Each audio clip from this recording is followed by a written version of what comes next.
नमस्कार दोस्तों, आज हम आपको लाए हैं मुंशी प्रेमचंद की एक अत्यंत प्रसिद्ध कहानी निर्मला के साथ। यह कहानी आधुनिकता और समाज के मुद्दों पर आधारित है और एक समाज के साथी के जीवन में आए बदलाव को दर्शाती है।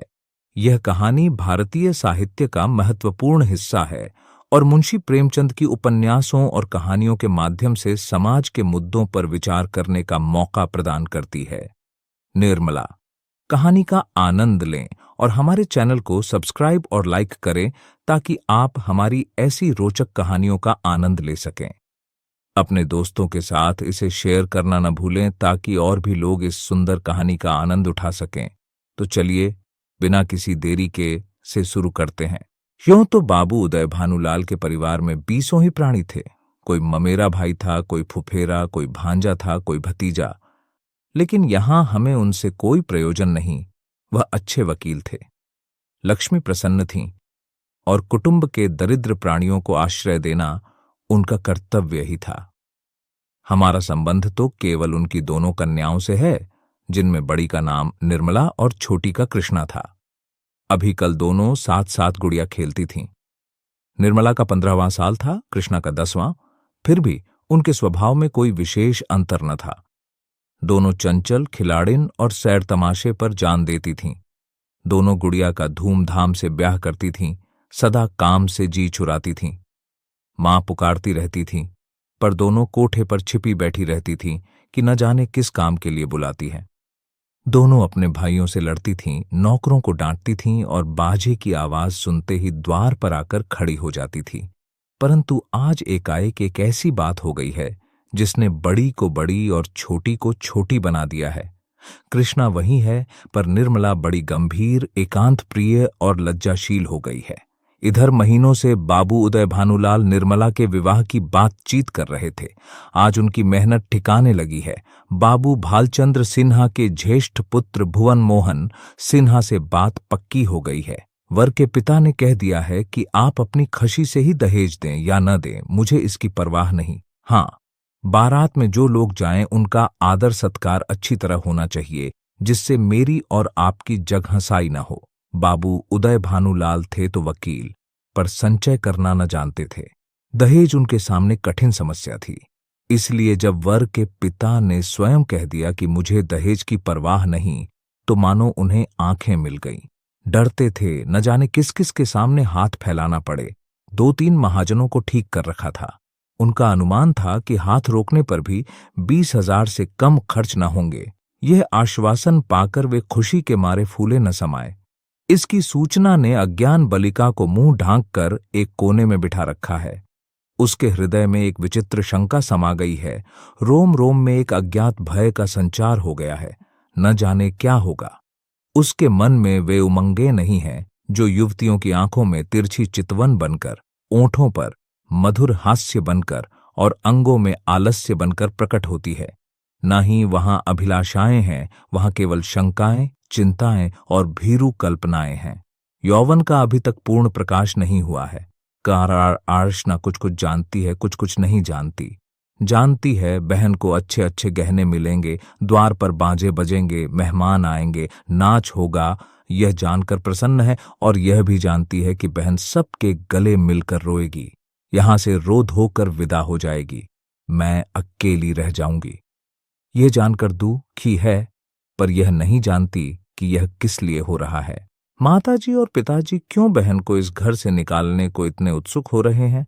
बहन ने तो किसी को कुछ नहीं कहा, किसी से लड़ाई नहीं की। क्या इसी तरह एक दिन मुझे भी ये लोग निकाल देंगे? मैं भी इसी तरह कोने में बैठकर रोऊंगी और किसी को मुझ पर दया न आएगी। इसलिए वह भयभीत भी है। संध्या का समय था। निर्मला छत पर जानकर अकेली बैठी आकाश की ओर प्यासी नेत्रों से ताक रही थी। ऐसा मन होता था, पंख होते तो वह उड़ जाती और इन सारे झंझटों से छूट जाती।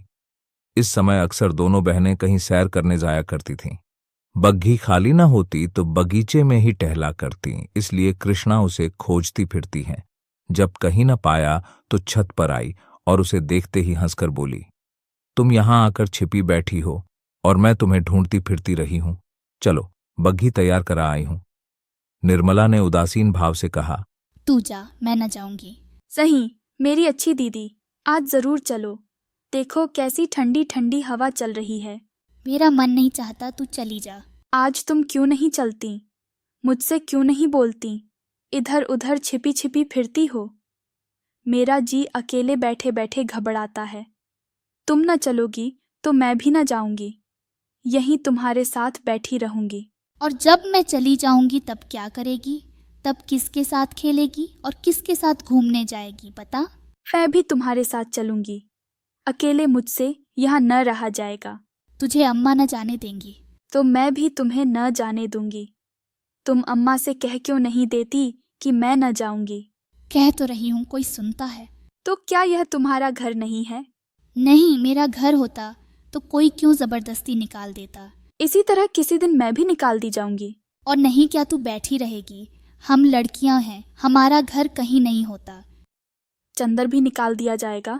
चंदर तो लड़का है, उसे कौन निकालेगा? तो लड़कियां बहुत खराब होती होंगी। खराब न होती तो घर से भगाई क्यों जाती? चंदर इतना बदमाश है, उसे कोई नहीं भगाता। हम तुम तो कोई बदमाशी भी नहीं करती। एकाएक चंद्र धम धम करता हुआ छत पर आ पहुंचा और निर्मला को देखकर बोला, अच्छा आप यहाँ बैठी हैं? ओहो, अब तो बाजे बजेंगे। दीदी दुल्हन बनेंगी, पालकी पर चढ़ेंगी। ओहो ओहो। चंद्र का पूरा नाम चंद्र भानु सिन्हा था। निर्मला से 3 साल छोटा और कृष्णा से 2 साल बड़ा। चंदर, मुझे चिढ़ाओगे तो अभी जाकर अम्मा से कह दूंगी। तो चिढ़ती क्यों हो? तुम भी बाजे सुनना। ओहो हो, अब आप दुल्हन बनेंगी। क्यों किशनी, तू बाजे सुनेगी ना? वैसे बाजे तूने कभी ना सुने होंगे। क्या बैंड से भी अच्छे होंगे? हाँ हाँ, बैंड से भी अच्छे, 1000 गुने अच्छे, लाख गुने अच्छे। तुमने जाने क्या एक बैंड सुन लिया तो समझने लगी कि उससे अच्छे बाजे नहीं होते। बाजे बजाने वाले लाल लाल वर्दियां और काली काली टोपियां पहने होंगे। ऐसे खूबसूरत मालूम होंगे कि तुमसे क्या कहूं। आतिशबाजियां भी होंगी, हवाइयां आसमान में उड़ जाएंगी और वहां तारों में लगेंगी तो लाल पीले हरे नीले तारे टूट टूट कर गिरेंगे। बड़ा मजा आएगा। और क्या क्या होगा चंदन, बता दे मेरे भैया। मेरे साथ घूमने चल तो रास्ते में सारी बातें बता दूं। ऐसे ऐसे तमाशे होंगे कि देखकर तेरी आंखें खुल जाएंगी। हवा में उड़ती हुई परियां होंगी, सचमुच की परियां। अच्छा चलो, लेकिन न बताओगे तो मारूंगी। चंद्र भानु और कृष्णा चले गए, पर निर्मला अकेली बैठी रह गई। कृष्णा के चले जाने से इस समय उसे बड़ा क्षोभ हुआ। कृष्णा, जिसे वह प्राणों से भी अधिक प्यार करती थी, आज इतनी निठुर हो गई, अकेली छोड़कर चली गई। बात कोई न थी, लेकिन दुखी हृदय दुखती हुई आंख है, जिसमें हवा से भी पीड़ा होती है। निर्मला बड़ी देर तक बैठी रोती रही। भाई बहन, माता पिता सभी इसी भांति मुझे भूल जाएंगे। सबकी आंखें फिर जाएंगी, फिर शायद इन्हें देखने को भी तरस जाऊं।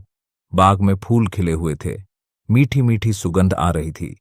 चैत की शीतल मंद समीर चल रही थी। आकाश में तारे छिटके हुए थे। निर्मला इन्हीं शोकमय विचारों में पड़ी पड़ी सो गई और आंख लगते ही उसका मन स्वप्न देश में विचरने लगा। क्या देखती है कि सामने एक नदी लहरें मार रही है और वह नदी के किनारे नाव की बाट देख रही है।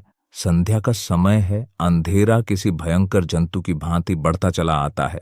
वह घोर चिंता में पड़ी हुई है कि कैसे यह नदी पार होगी, कैसे पहुंचूंगी। रो रही है कि कहीं रात न हो जाए, नहीं तो मैं अकेली यहाँ कैसे रहूंगी। एकाएक उसे एक सुंदर नौका घाट की ओर आती दिखाई देती है। वह खुशी से उछल पड़ती है और ज्यों ही नाव घाट पर आती है, वह उस पर चढ़ने के लिए बढ़ती है, लेकिन ज्यों ही नाव के पटरे पर पैर रखना चाहती है, उसका मल्लाह बोल उठता है, तेरे लिए यहाँ जगह नहीं है। वह मल्लाह की खुशामद करती है, उसके पैरों पड़ती है, रोती है, लेकिन वह यह कहे जाता है, तेरे लिए यहाँ जगह नहीं है। एक क्षण में नाव खुल जाती है। वह चिल्ला चिल्ला कर रोने लगती है।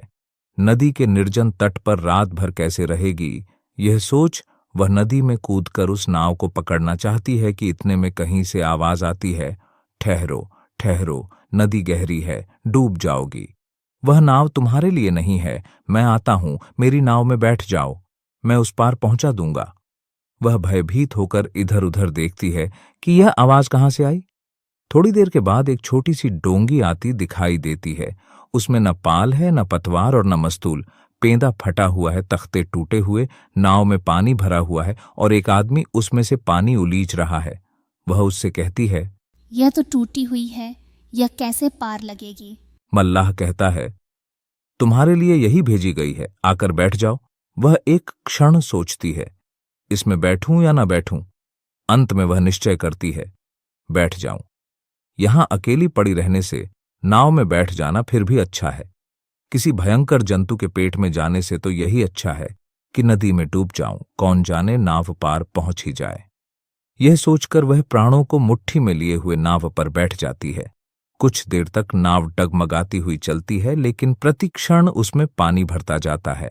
वह भी मल्लाह के साथ दोनों हाथों से पानी उलीचने लगती है, यहां तक कि उनके हाथ थक जाते हैं, पर पानी बढ़ता ही चला जाता है। आखिर नाव चक्कर खाने लगती है। मालूम होता है अब डूबी, अब डूबी। तब वह किसी अदृश्य सहारे के लिए दोनों हाथ फैलाती है। नाव नीचे जाती है और उसके पैर उखड़ जाते हैं। वह जोर से चिल्लाई और चिल्लाते ही उसकी आंखें खुल गईं। देखा तो माता सामने खड़ी उसका कंधा पकड़कर हिला रही थी। बाबू उदय भानुलाल का मकान बाजार बना हुआ है। बरामदे में सुनार के हथौड़े और कमरे में दर्जी की सुइयां चल रही हैं। सामने नीम के नीचे बढ़ई चारपाइयां बना रहा है। खपरेल में हलवाई के लिए भट्ठा खोदा गया है। मेहमानों के लिए अलग एक मकान ठीक किया गया है। यह प्रबंध किया जा रहा है कि हर एक मेहमान के लिए एक एक चारपाई, एक एक कुर्सी और एक एक मेज हो। हर 3 मेहमानों के लिए एक एक कहार रखने का विचार हो रहा है। अभी बारात आने में 1 महीने की देर है, लेकिन तैयारियां अभी से हो रही हैं। बारातियों का ऐसा सत्कार किया जाए कि किसी को जबान हिलाने का मौका न मिले। वे लोग भी याद करें कि किसी के यहां बारात में गए थे। पूरा मकान बर्तनों से भरा हुआ है। चाय के सेट हैं, नाश्ते की तश्तरियां, थाल, लोटे, गिलास। जो लोग नित्य खाट पर पड़े हुक्का पीते रहते थे, बड़ी तत्परता से काम में लगे हुए हैं। अपनी उपयोगिता सिद्ध करने का ऐसा अच्छा अवसर उन्हें फिर बहुत दिनों के बाद मिलेगा। जहां एक आदमी को जाना होता है, 5 दौड़ते हैं। काम कम होता है, हुल्लड़ अधिक। जरा जरा सी बात पर घंटों तर्क वितर्क होता है और अंत में वकील साहब को आकर निर्णय करना पड़ता है। एक कहता है ये घी खराब है, दूसरा कहता है इससे अच्छा बाजार में मिल जाए तो टांग की राह से निकल जाऊं। तीसरा कहता है इसमें तो गंध आती है। चौथा कहता है तुम्हारी नाक ही सड़ गई है, तुम क्या जानो घी किससे कहते हैं। जब से यहां आए हो घी मिलने लगा है, नहीं तो घी के दर्शन भी न होते थे। इस पर तकरार बढ़ जाती है और वकील साहब को झगड़ा चुकाना पड़ता है। रात के 9 बजे थे। उदय भानुलाल अंदर बैठे हुए खर्च का हिसाब लगा रहे थे। वह प्राय रोज ही हिसाब लगाते थे, पर रोज ही उसमें कुछ न कुछ परिवर्तन और परिवर्धन करना पड़ता था। सामने कल्याणी भौहें सिकोड़े हुए खड़ी थी। बाबू साहब ने बड़ी देर के बाद सिर उठाया और बोले, 10,000 से कम नहीं होता, बल्कि शायद और बढ़ जाए। 10 दिन में 5 से 10,000 हुए, 1 महीने में तो शायद 1 लाख नौबत आ जाए।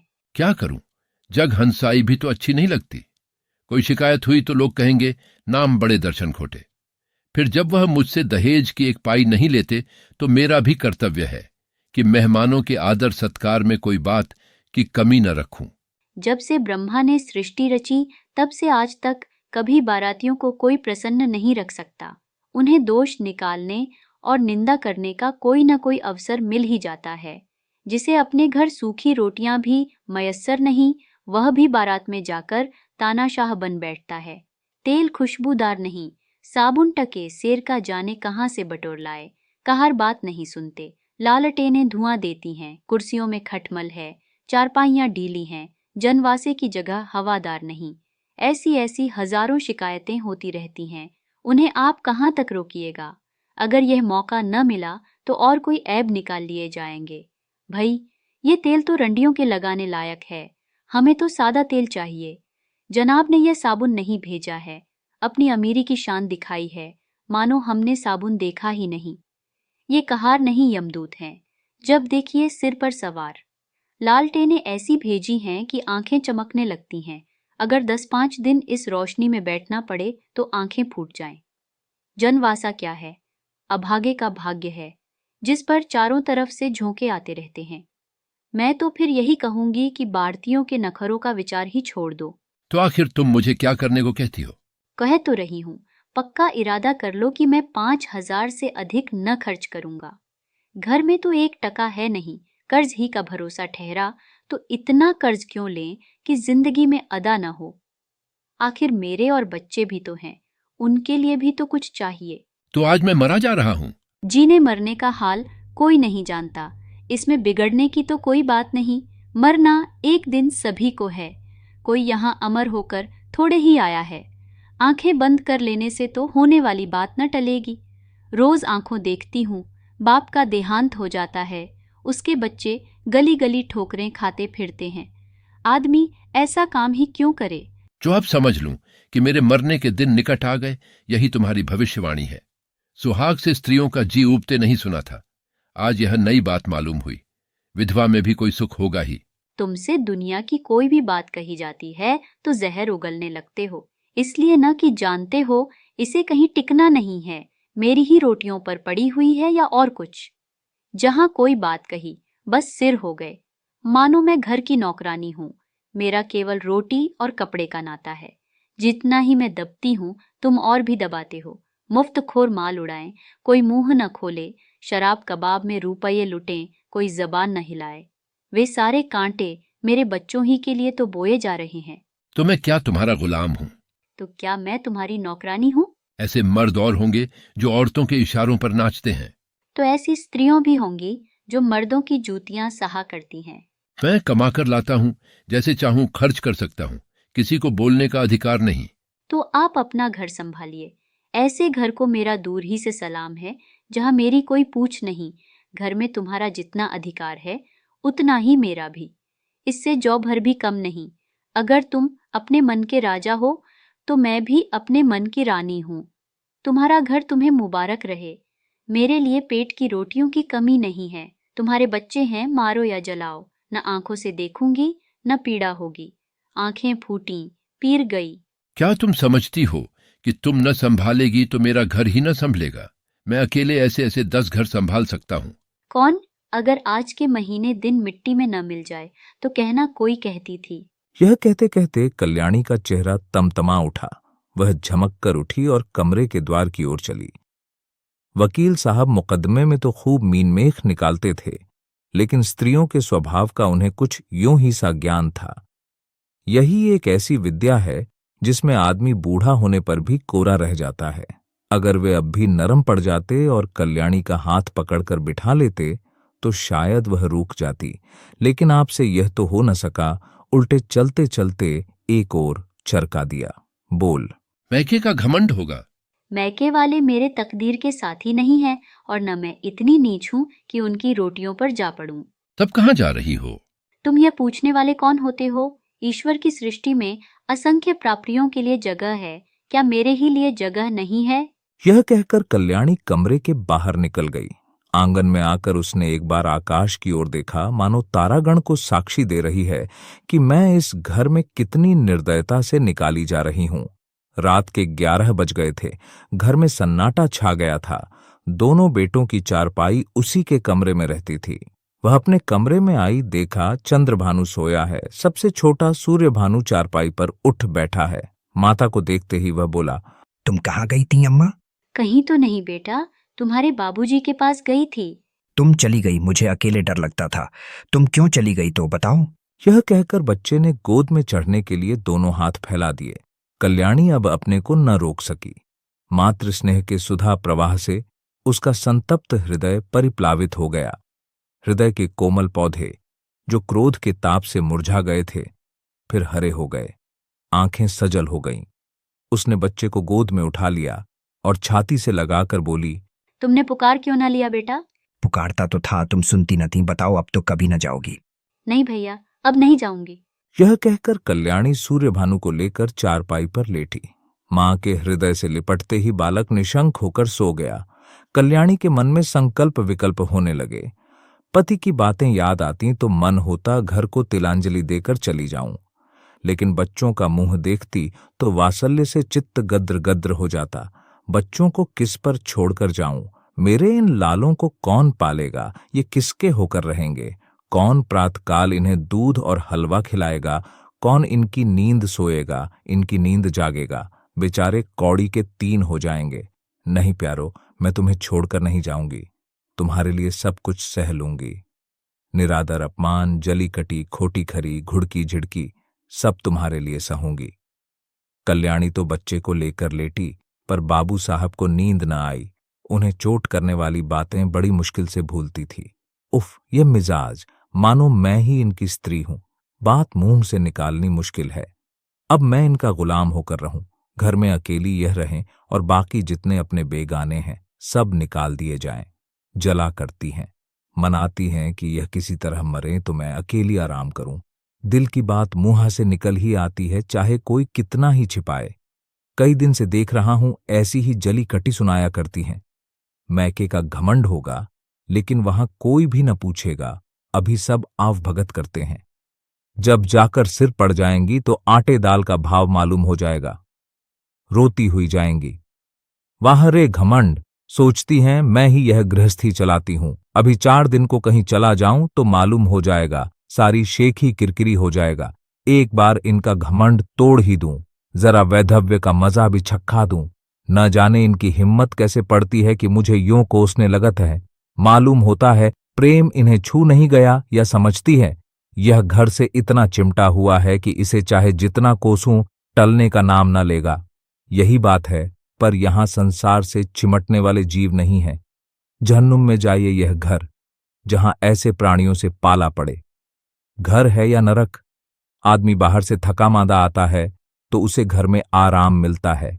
यहां आराम के बदले कोसने सुनने पड़ते हैं। मेरी मृत्यु के लिए व्रत रखे जाते हैं। यह है 25 वर्ष के दाम्पत्य जीवन का अंत। बस चल ही दूं। जब देख लूंगा इनका सारा घमंड धूल में मिल गया और मिजाज ठंडा हो गया तो लौट आऊंगा। 4-5 दिन काफी होंगे। लो, तुम भी याद करोगी किसी से पाला पड़ा था। यही सोचते हुए बाबू साहब उठे, रेशमी चादर गले में डाली, कुछ रुपये लिए, अपना कार्ड निकालकर दूसरे कुर्ते की जेब में रखा, छड़ी उठाई और चुपके से बाहर निकले। सब नौकर नींद में मस्त थे। कुत्ता आहट पाकर चौंक पड़ा और उनके साथ हो लिया। पर यह कौन जानता था कि यह सारी लीला विधि के हाथों रची जा रही है। जीवन रंगशाला का वह निर्दय सूत्रधार किसी अगम गुप्त स्थान पर बैठा हुआ अपनी जटिल क्रूर क्रीड़ा दिखा रहा है। यह कौन जानता था कि नकल असल होने जा रही है। अभिनय सत्य का रूप ग्रहण करने वाला है। निशा ने इंदु को परास्त करके अपना साम्राज्य स्थापित कर लिया था।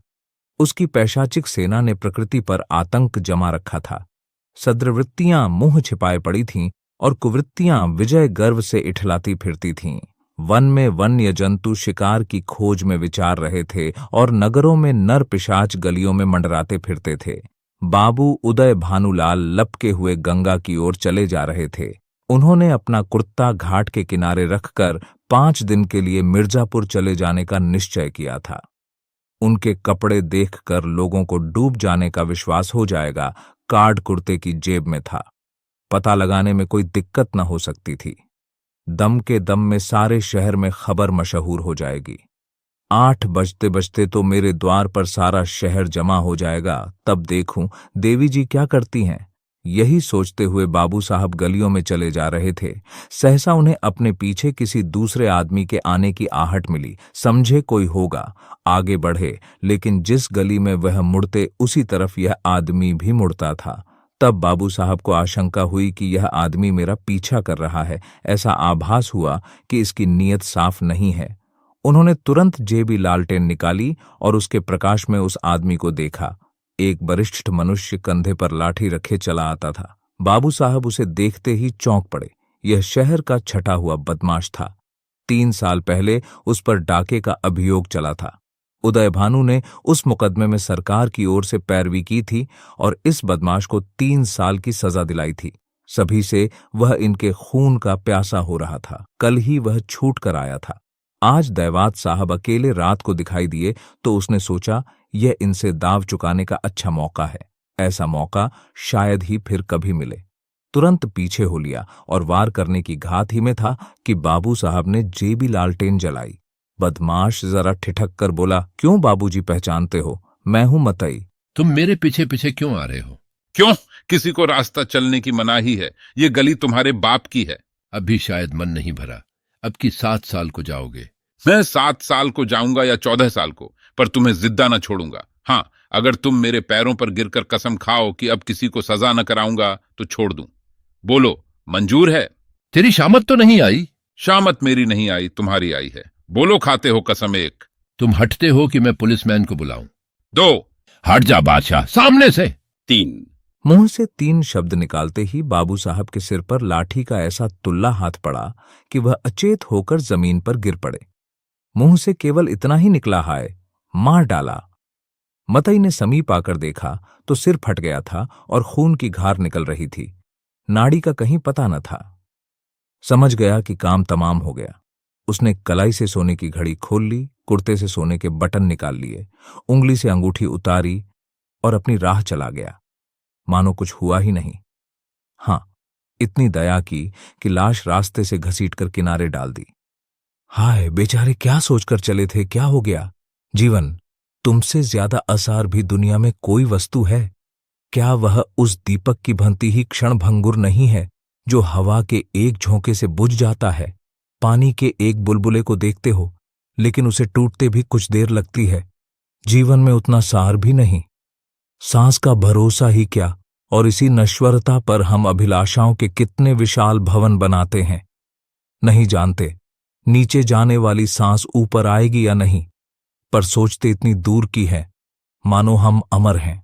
विवाह का विलाप और अनाथों का रोना सुनाकर हम पाठकों का दिल न दुखाएंगे। जिसके ऊपर पड़ती है वह रोता है, विलाप करता है, पछाड़ें खाता है। यह कोई नई बात नहीं। हां, अगर आप चाहें तो कल्याणी की उस घोर मानसिक यातना का अनुमान कर सकते हैं जो उसे इस विचार से हो रही थी कि मैं ही अपने प्राणाधार की घातिका हूं। वे वाक्य जो क्रोध के आवेश में उसके असंयत मुख से निकले थे, अब उसके हृदय को वाणों की भांति छेद रहे थे। अगर पति ने उसकी गोद में कराह कराह कर प्राण त्याग दिए होते तो उसे संतोष होता कि मैंने उनके प्रति अपने कर्तव्य का पालन किया। शोकाकुल हृदय को इससे ज्यादा सांत्वना और किसी बात से नहीं होती। उसे इस विचार से कितना संतोष होता कि मेरे स्वामी मुझसे प्रसन्न गए। अंतिम समय तक उनके हृदय में मेरा प्रेम बना रहा। कल्याणी को यह संतोष न था। वह सोचती थी, हां, मेरी 25 बरस की तपस्या निष्फल हो गई।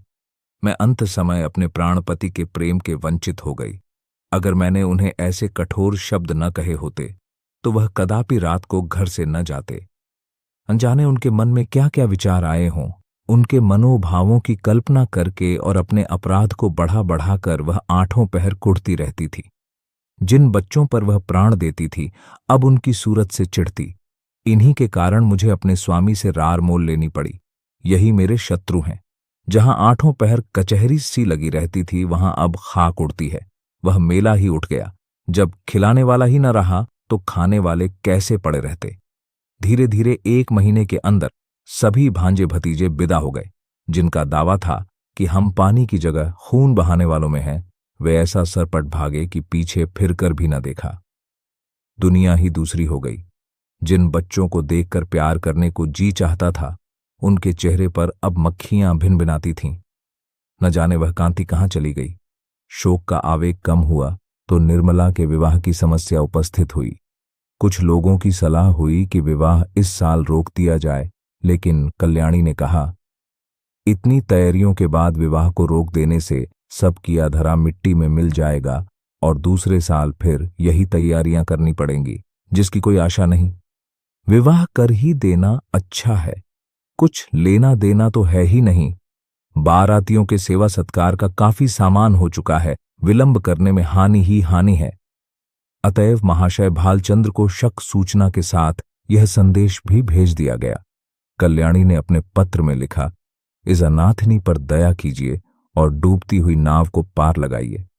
स्वामी जी के मन में बड़ी बड़ी कामनाएं थीं, किंतु ईश्वर को कुछ और ही मंजूर था। अब मेरी लाज आपके हाथ है। कन्या आपकी हो चुकी। मैं लोगों के सेवा सत्कार करने को अपना सौभाग्य समझती हूं, लेकिन यदि इसमें कुछ कमी हो, कुछ त्रुटि पड़े तो मेरी दशा का विचार करके क्षमा कीजिएगा। मुझे विश्वास है कि आप इस अनाथनी की निंदा न होने देंगे आदि। कल्याणी ने यह पत्र डाक से न भेजा, बल्कि पुरोहित से कहा, आपको कष्ट तो होगा, पर आप स्वयं जाकर यह पत्र दीजिए और मेरी ओर से बहुत विनय के साथ कहिएगा कि जितने कम आदमी आएं उतना ही अच्छा। यहां कोई प्रबंध करने वाला नहीं है। पुरोहित मोटेराम ये संदेश लेकर तीसरे दिन लखनऊ जा पहुंचे। संध्या का समय था। बाबू भालचंद्र दीवान खाने के सामने आराम कुर्सी पर नंग धड़ंग लेटे हुए हुक्का पी रहे थे। बहुत ही स्थूल ऊंचे कद के आदमी थे। ऐसा मालूम होता था कि काला देव है या कोई हबशी अफ्रीका से पकड़कर आया है। सिर से पैर तक एक ही रंग था, काला। चेहरा इतना स्याह था कि मालूम न होता था कि माथे का अंत कहाँ है, सिर का आरंभ कहाँ। बस कोयले की एक सजीव मूर्ति थी। आपको गर्मी बहुत सताती थी। 2 आदमी खड़े पंखा झल रहे थे, उस पर भी पसीने का तार बंधा हुआ था। आप आबकारी के विभाग में एक ऊंचे ओहदे पर थे। 500 रुपये वेतन मिलता था।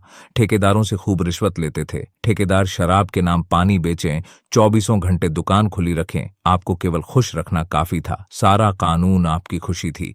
इतनी भयंकर मूर्ति थी कि चांदनी रात में लोग उन्हें देखकर सहसा चौंक पड़ते थे। बालक और स्त्रियां ही नहीं, पुरुष तक सहम जाते थे।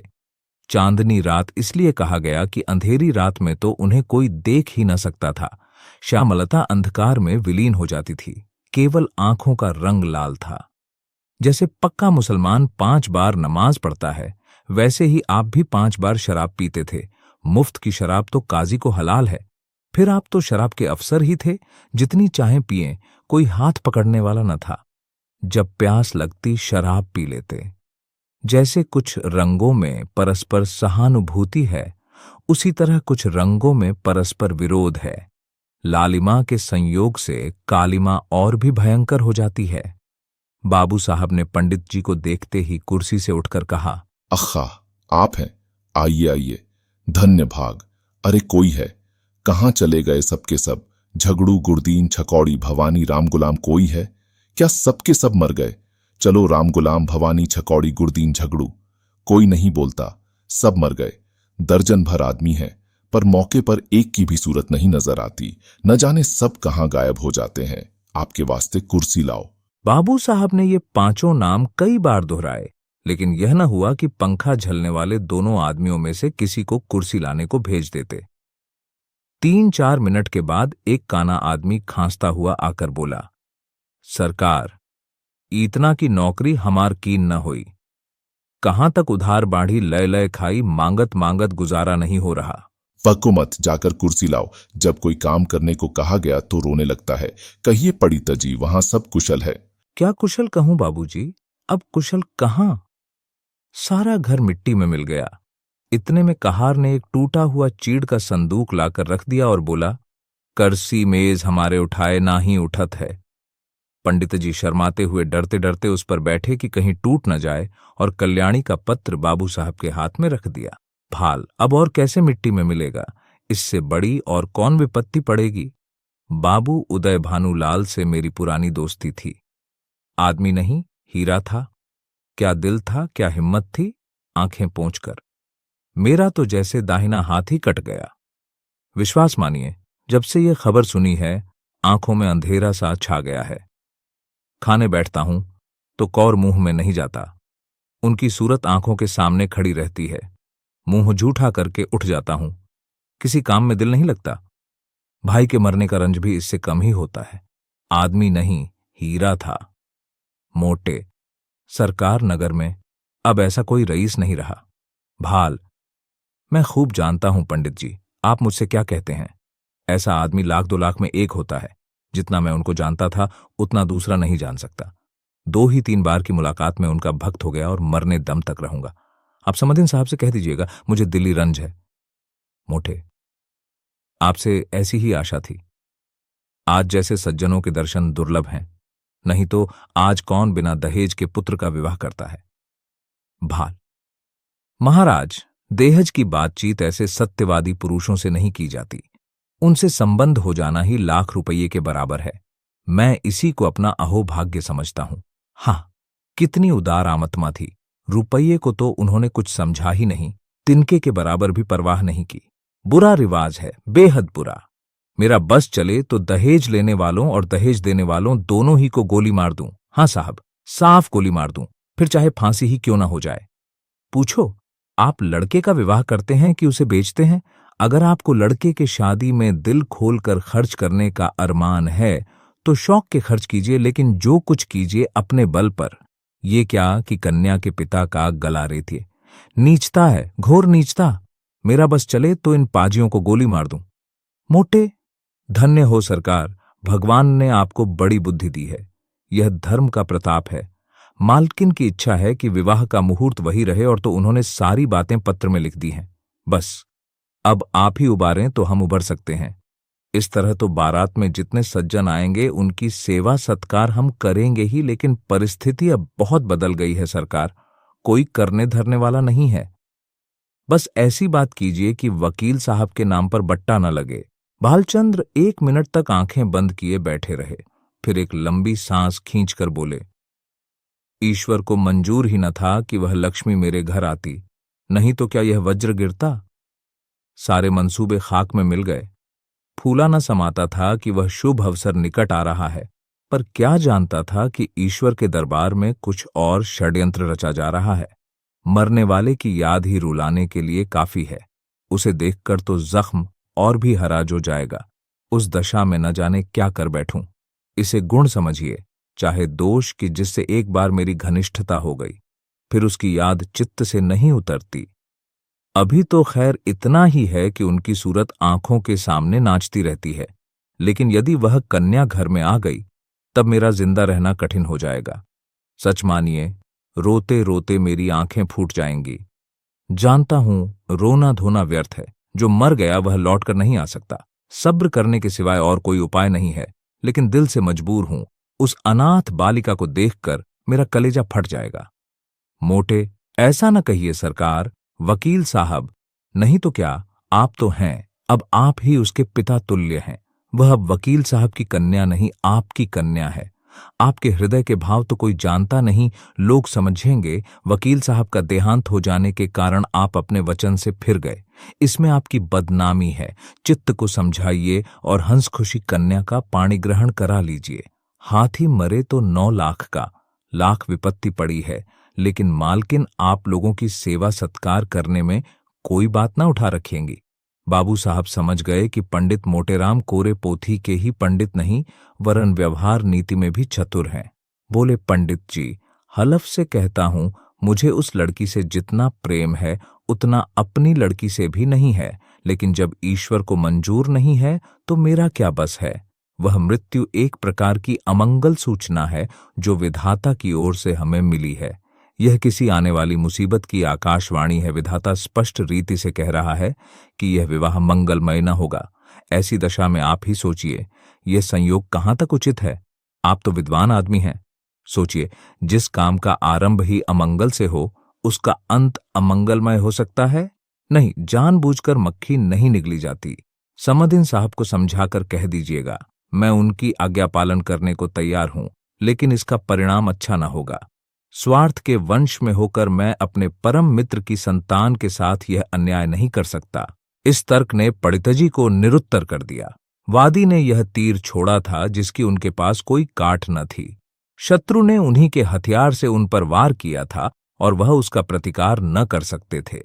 वह अब भी कोई जवाब सोच ही रहे थे कि बाबू साहब ने फिर नौकरों को पुकारना शुरू किया। अरे, तुम सब फिर गायब हो गए। झगड़ू छकोड़ी, भवानी, गुरुदीन, रामगुलाम, एक भी नहीं बोलता। सब के सब मर गए। पंडित जी के वास्ते पानी वाणी की फिक्र है। ना जाने इन सबों को कोई कहां तक समझिए। अक्ल छू तक नहीं गई। देख रहे हैं कि एक महाशय दूर से थके मांदे चले आ रहे हैं, पर किसी को जरा भी परवाह नहीं। लाऊं, पानी वाणी रखो। पंडित जी, आपके लिए शरबत बनवाऊं या फलाहारी मिठाई मंगवा दूं? मोटेराम जी मिठाइयों के विषय में किसी तरह का बंधन न स्वीकार करते थे। उनका सिद्धांत था कि घृत से सभी वस्तुएं पवित्र हो जाती हैं। रसगुल्ले और बेसन के लड्डू उन्हें बहुत प्रिय थे, पर शरबत से उन्हें रुचि न थी।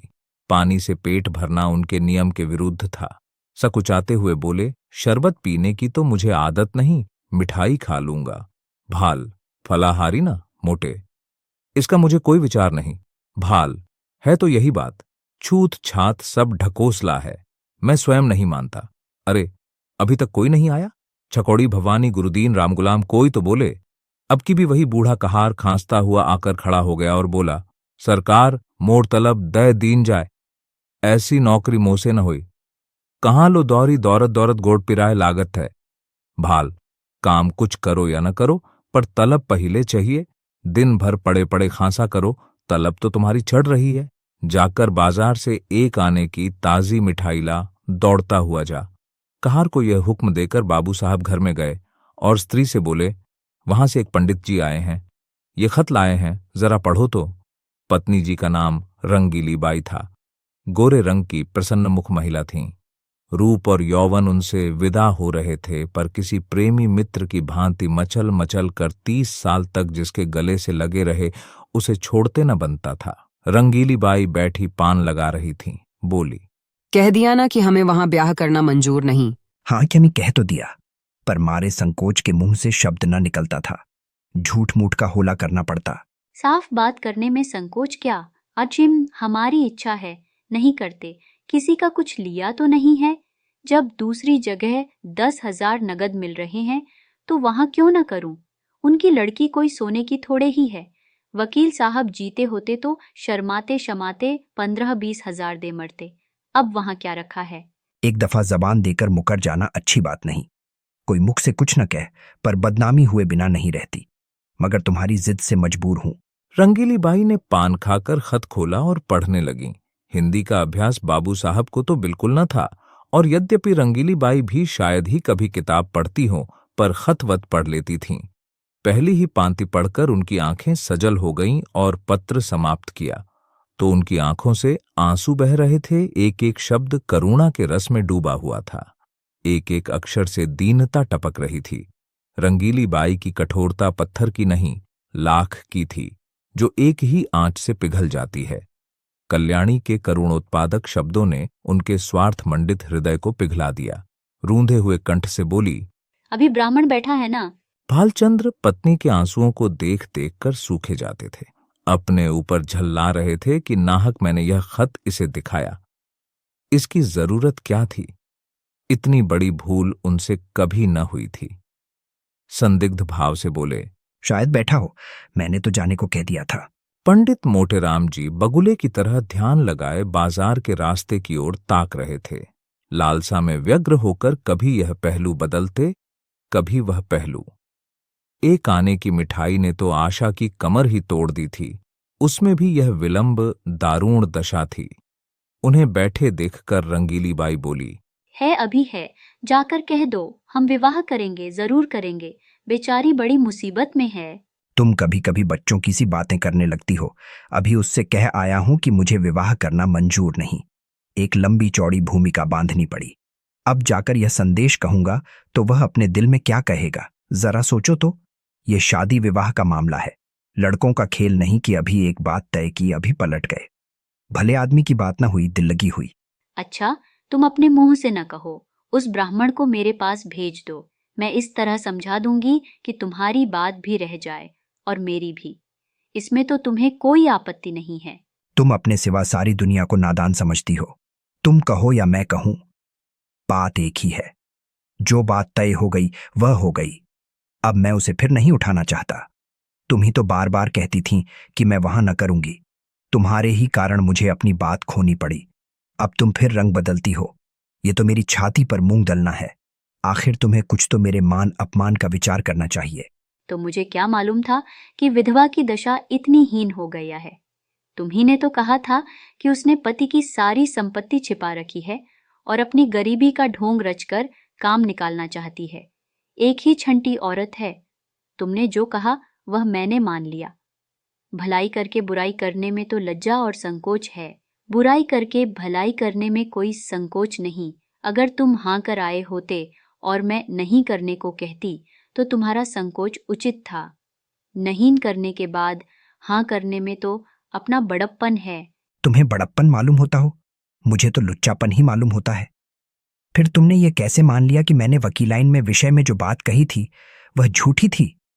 क्या वह पत्र देखकर तुम जैसी खुद सरल हो वैसे ही दूसरे को भी सरल समझती हो? इस पत्र में बनावट नहीं मालूम होती। बनावट की बात दिल में चुभती नहीं, उसमें बनावट की गंध अवश्य रहती है। बनावट की बात तो ऐसी चुभती है कि सच्ची बात उसके सामने बिल्कुल फीकी मालूम होती है। ये किस्से कहानियां लिखने वाले जिनकी किताबें पढ़ पढ़कर तुम घंटों रोती हो, क्या सच्ची बातें लिखते हैं? सरासर झूठ का ठूमार बांधते हैं। यह भी एक कला है। क्यों जी, तुम मुझसे भी उड़ते हो, दाई से पेट छिपाते हो। मैं तुम्हारी बातें मान जाती हूँ तो तुम समझते हो इसे चकमा दिया, मगर मैं तुम्हारी एक एक नस पहचानती हूँ। तुम अपना ऐब मेरे सिर मढ़कर खुद बेदाग बचना चाहते हो। बोलो, कुछ झूठ कहती हूँ। जब वकील साहब जीते थे, जो तुमने सोचा था कि ठहराव की जरूरत ही क्या है, वे खुद ही जितना उचित समय येंगे देंगे, बल्कि बिना ठहराव के और भी ज्यादा मिलने की आशा होगी। अब जो वकील साहब का देहांत हो गया तो तरह तरह के हीले हवाले करने लगे। ये भलमनसी नहीं, छोटापन है। इसका इल्जाम भी तुम्हारे सिर है। मैं अब शादी ब्याह के नगीच न जाऊंगी।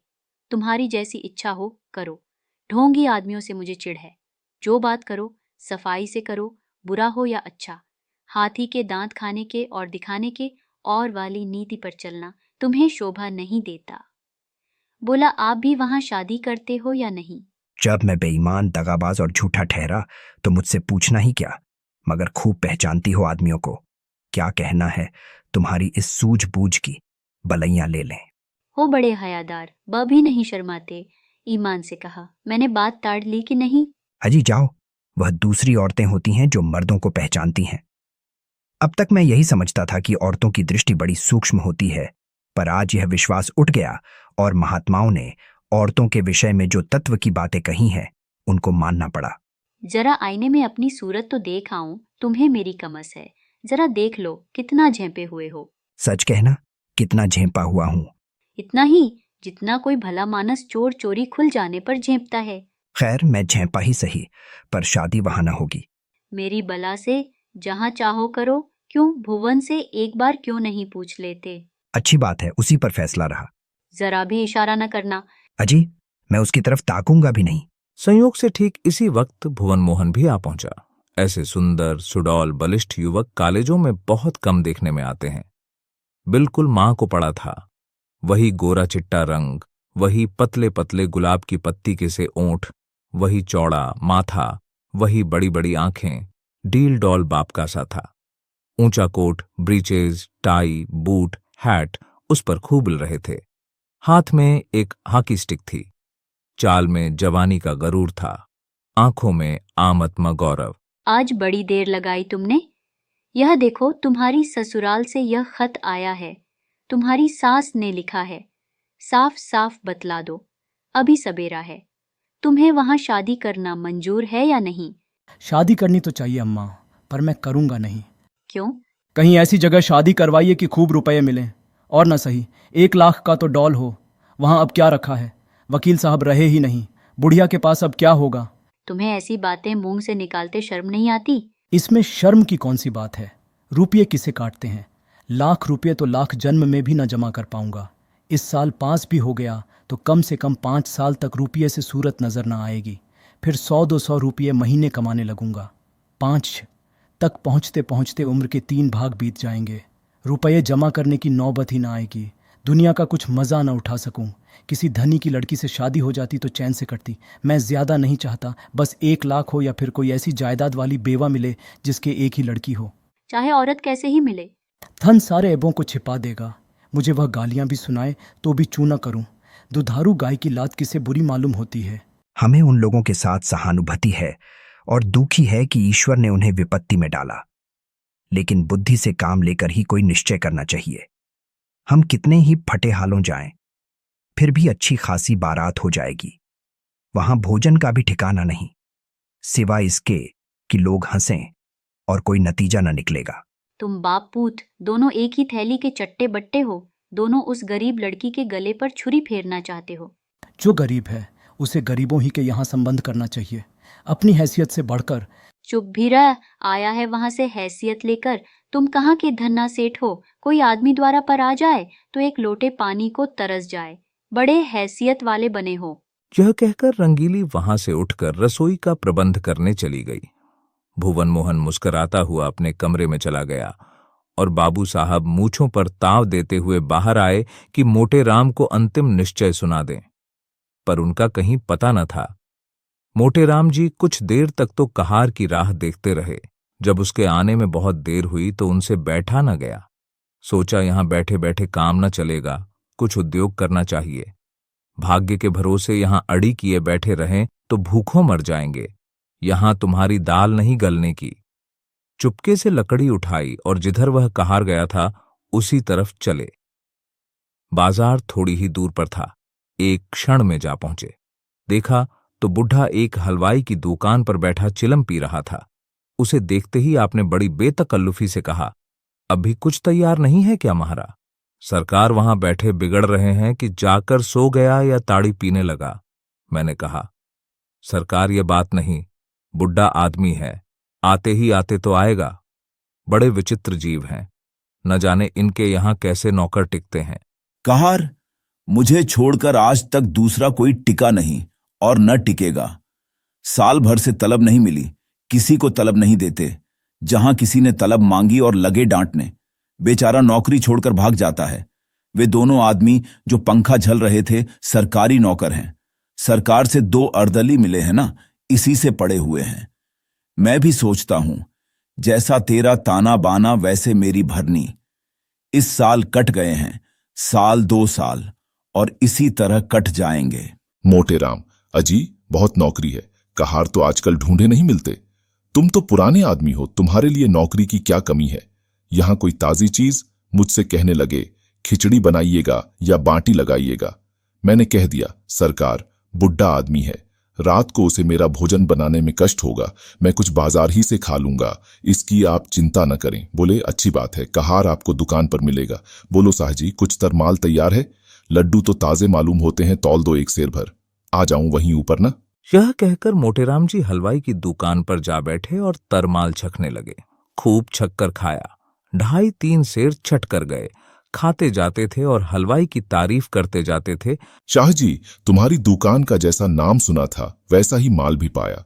बनारस वाले ऐसे रसगुल्ले नहीं बना पाते, कलाकंद अच्छी बनाते हैं, पर तुम्हारी उनसे बुरी नहीं। माल डालने से अच्छी चीज नहीं बन जाती, विद्या चाहिए।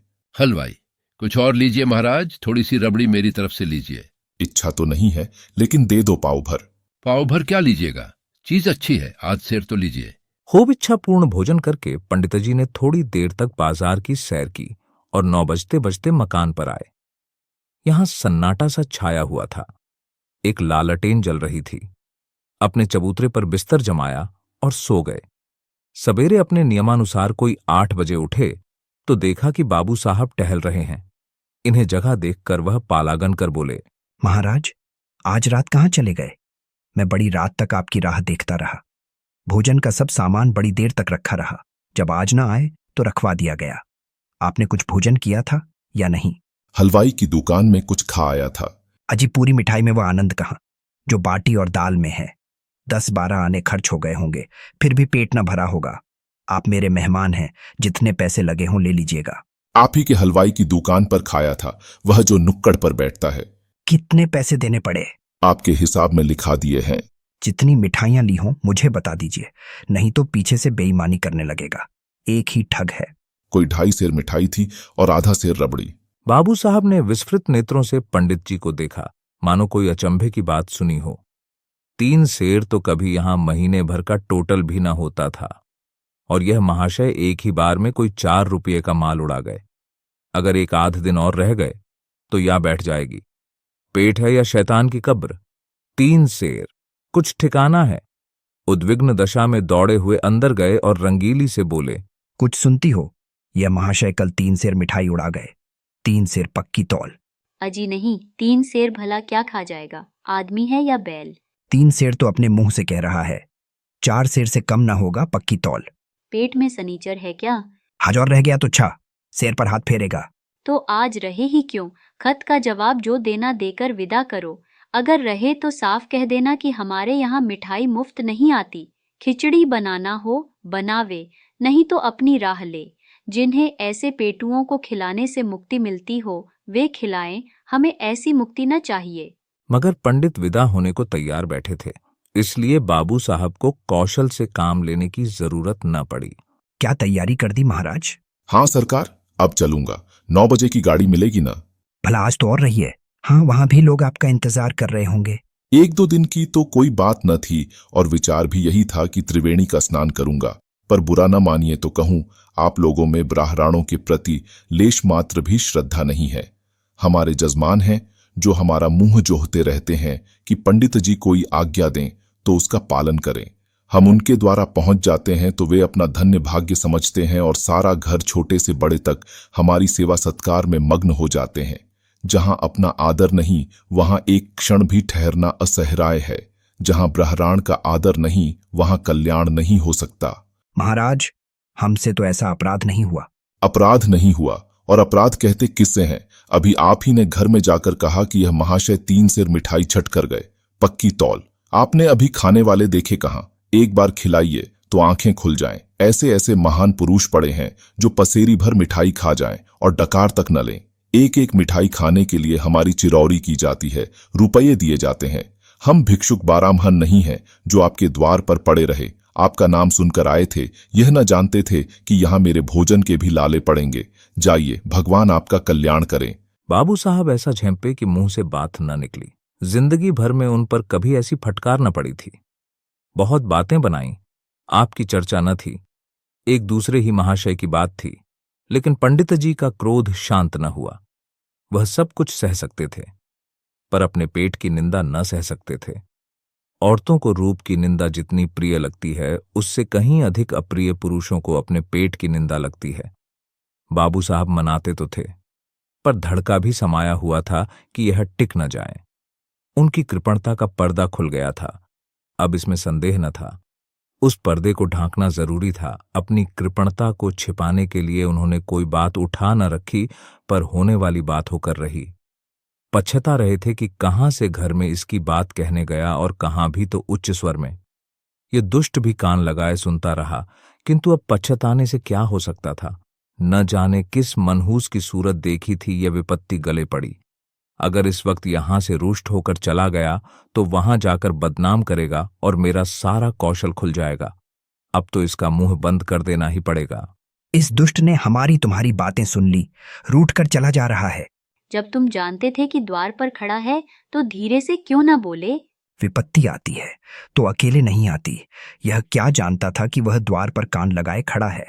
न जाने किसका मुंह देखता। वही दुष्ट सामने लेटा हुआ था। जानता तो उधर ताकता ही नहीं।